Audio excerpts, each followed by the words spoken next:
کو اتار. میں نے آیت پاک پڑھی ہے الرحمن علم القرآن. مکہ کے لوگوں کے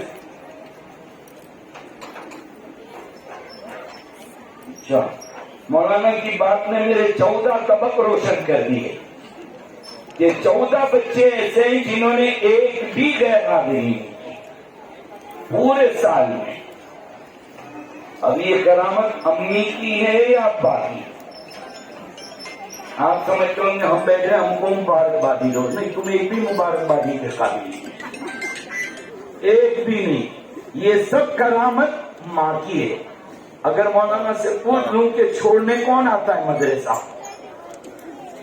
امی آتی ہے نا. ابا تو بیچارے سوئے پڑے ہیں، اس لیے کہ انہوں نے تو رات کو چوراہے کی نگرانی کی تھی. آئی تھی تو ماں ہی سب سے پہلے مدرسہ ہے. اسی لیے سب سے زیادہ تعلیم کی توجہ اپنی بیٹیوں پر دو. یہ پڑھے گی پورے سماج کو پڑھا دے گی. اور پہلے قرآن پڑھا دو، پھر دنیاوی تعلیم تو دوڑ کر آئے گی. جیسے وہ دو بیٹیاں بتلا رہی تھی، ارے نیچے ہوتا قرآن بھی بتلا رہی تھی، تیمم بھی بتلا رہی تھی، اور میتھمیٹکس اور جناب والا سائنس کو بھی وہ حل کر رہی تھی. یہ کمال قرآن کریم کا. تو میں یہ کہہ رہا تھا مکہ والے رحمان کے نام سے واقف نہیں تھے. ان کو بتایا کہ اللہ رحمان ہے. انہوں نے کہا رحمان کا پریچے کیا ہے؟ رحمان کس کو کہتے ہیں؟ اگر ہم اپنی اسلامی کتابوں سے رحمان کا ٹرانسلیٹ اور ترجمہ کریں تو یہ ہوگا کہ وہ ذات جو ایک ہی وقت میں پوری دنیا کی ایک ایک چیز کی تمام ضرورتوں کو پورا کرتا، اس کو کہتے ہیں رحمان. اب اس میں کھانا بھی آ گیا، پینا بھی آ گیا، کپڑے پہنانا بھی آ گیا، مکان اور دکان کا دینا بھی آ گیا، ساری ضرورتیں آ گئی. لیکن قرآن نے رحمان کا لفظ استعمال کرنے کے بعد یہ بھی نہیں کہا کہ رحمان وہ ہے جو کپڑے پہناتا، رحمان وہ ہے جو کھانا کھلاتا ہے، رحمان وہ ہے جو مکان دیتا ہے. نہیں کہا رحمان وہ ہے جو قرآن سکھاتا ہے. پتا چلا اللہ کی رحمت کے سب سے پہلے مستحق حقدار ڈائریکٹ جن پر اللہ کی رحمتیں اترتی ہے وہ قرآن کے پڑھنے اور پڑھانے والے ہیں. اور دوسری بات بتلا دوں، کہا الرحمن علم القرآن خلق الانسان. دیکھو رحمان وہ ہے جو قرآن کی تعلیم دیتا ہے، رحمان وہ ہے جس نے انسان کو پیدا کیا. ارے انسان کو پیدا کیا یہ پہلے بولنا چاہیے.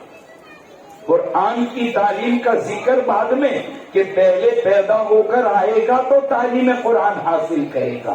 پیدا ہی نہیں ہوا تو کس کو پڑھائیں گے؟ لیکن اللہ کچھ اور کہنا چاہتے ہیں، او مسلمانوں تمہارے گھر میں بچہ پیدا ہو کر آئے اس سے پہلے اس کی تعلیم قرآن کا پروگرام بنا لینا. اگر یہ کر لیا تو پھر یہ کبھی بھی کفر اور ارتداد کی طرف نہیں جائیں گے. ابھی وہ بچے پڑھ رہے تھے نا، ہل ہل کے پڑھ رہا تھا ایسا، اور میں بعض لوگوں کو دیکھ رہا تھا پڑھتے پڑھتے بھی عجیب شرارت ان کی آنکھوں سے ٹپک رہی تھی. وہ پڑھتا بھی جا رہا ہے اور دوسروں کو دیکھتا بھی جا رہا ہے کہ کیسے منہ بنا رہے وہ.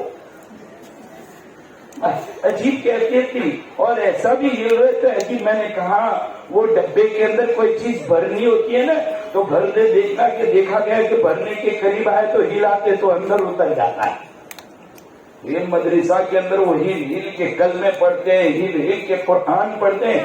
اتنا اتار دیتے استاد، دبا دبا کے اتار دیتے ہیں کہ کسی سے کچھ نہیں ہوتا مگر اللہ ہی سے. یہ عقیدہ، یہ ایمان ان کا سلامت ہو گیا.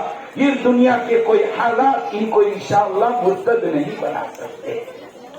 اور ضروری ہے ہماری بیٹیوں کی کہ ان بیٹیوں کو پڑھاؤ. دنیا کی نظر ان کے اوپر اگر میری بیٹیوں نے قرآن پڑھ لیا تو پھر دیکھو ان کی کوپ سے جب آگے چل کے اولادیں آئے گی تو پھر وہ ہوگی کہ پھر ان کے ایمان کو کوئی ڈگمگا نہیں سکے گا.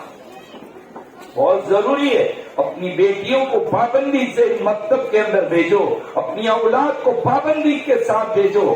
ہم تو یہی اپیل کرتے ہیں گھروں میں بلا کر مدرسہ کا ٹیوشن مت پڑھواؤ. شاید مولوی لوگ ناراض ہو جاتے ہیں، لیکن صحیح بات یہ ہے بالکل ٹیوشن گھروں میں مناسب نہیں ہے، بہت بے ادبی ہوتی ہے. ہم پڑھانے کے لیے ان کے گھروں میں پہنچتے ہیں، دروازہ کھٹکا مارا، نکل کر کہتے ہیں استاد معاف کرنا کہنا بھول گئے 4 دن سے نانی کیا گیا. یہ بے ادبی ہے پڑھانے کے لیے. یہاں استاد یہ پوری جماعت کو ایک ساتھ ملا کر جب پڑھاتے ہیں تو خربوزہ خربوزے کو دیکھ کر رنگ پکڑتا ہے، ایک دوسرے کو دیکھ کر پڑھنے لگتے کہ وہ پڑھتا ہے تو میں کیوں نہیں پڑھوں. اور جب ٹیوشن پڑھانے پہنچتے ہیں تو ہم نے دیکھا حالات کہ وہ بنیان اور ٹوپی میں بیٹھ جاتا ہے، ٹوپی بھی نہیں ہوتی، امی کا دوپٹہ لپیٹ کے بیٹھ جاتا ہے، کمبا بنیان کے اندر چڈے میں بیٹھ جایا کرتا. یہ قرآن کریم کی بے ادبی.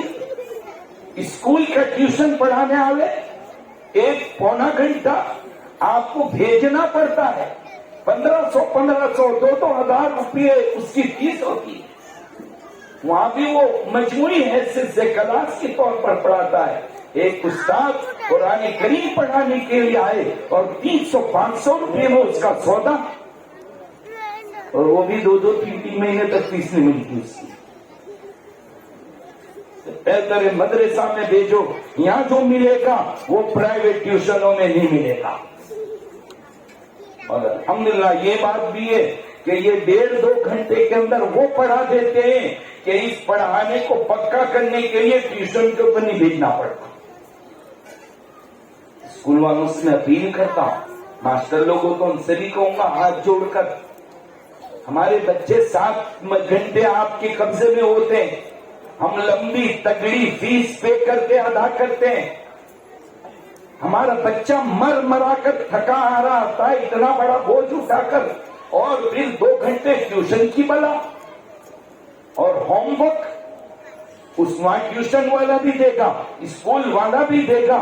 کیا رہے گا ان لوگوں کے اندر؟ کیا رہے گا ان لوگوں کے اندر؟ سوکھے ہوئے لیمو اور سوکھے ہوئے سنتری کی طرح ان کی کیفیت ہو جاتی ہے. میں نے کہا ابھی بار بار کہہ رہا ہوں، یہ مدرسے میں آتے تو بالکل مرے ہوئے باسی چہرے لے کر آتے، کیسے پالش کر دی اور کیا کیا ان لوگوں نے سکھا دیا. ہمارے عقلیں حیران ہیں. اللہ تبارک و تعالیٰ ان علماء کو، ان اساتذہ کو اپنی شان سے بہترین بدلہ عطا فرمائے. ان بچوں کو اللہ تعالیٰ علوم نافعہ سے اللہ تعالیٰ بحور فرمائے. یہ جتنے نورانی مکاتب، اس کے علاوہ جو بھی مکاتب ہے، سب اپنے اپنی جگہ پر شاندار کام کر رہے ہیں، لیکن یہ کام کی ترتیب بہت پسند آئی، بہت اچھا لگا، ایک اچھا طریقہ ہے. اللہ تبارک و تعالیٰ اس کو قبول فرمائے، نظر بد سے محفوظ فرمائے، خوب ترقیات سے نوازے. وآخر دعوانا الحمدللہ رب العالمین.